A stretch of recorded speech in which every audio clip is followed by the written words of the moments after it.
پھر میں نے دیکھا کہ برہ نے ان 7 مہروں میں سے ایک کو کھولا اور ان 4 جانداروں میں سے ایک کی گرج کی سی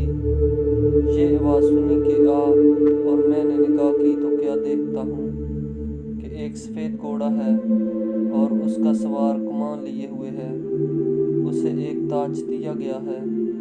اور وہ فتح کرتا ہوا نکلا تاکہ اور بھی فتح کرے۔ اور جب اس نے دوسری مہر کھولی تو میں نے دوسرے جاندار کو یہ کہتے سنا کہ آ، پھر ایک اور گھوڑا نکلا جس کا رنگ لال تھا، اس کے سوار کو یہ اختیار دیا گیا کہ زمین پر سے صلہ اٹھا لے تاکہ لوگ ایک دوسرے کو قتل کریں، اور اسے ایک بڑی تلوار دی گئی۔ اور جب اس نے تیسری مہر کھولی تو میں نے تیسرے جاندار کو یہ کہتے سنا کہ آ، اور میں نے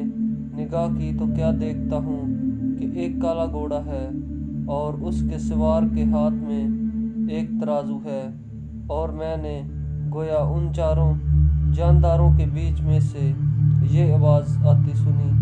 کہ گیہوں دینار کے سیر بر، اور جو دینار کے 3 سیر، اور تیل اور مے کا نقصان کر۔ آمین۔ مکاشفہ اس کا 6 باب، پہلی آیت سے 6 آیت تک۔